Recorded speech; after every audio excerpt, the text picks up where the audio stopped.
panapa ndine charge sheet ndandida kukuudzai seHarare kuti uyu taimbofamba naye hatichafambi naye.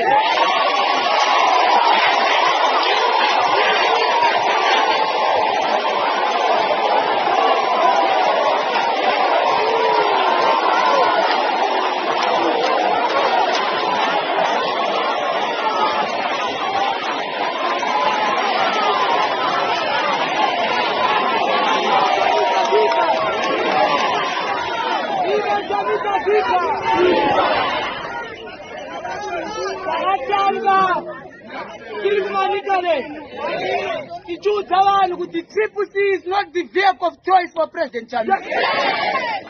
Achauya achiudza vanhu iye mbune isu tinofamba mberi kuvhura nzira tichibva pano takananga Bulawayo tichibva Bulawayo toenda Maswesi toudza vanhu kuti chatatanga ndo chakachenjera.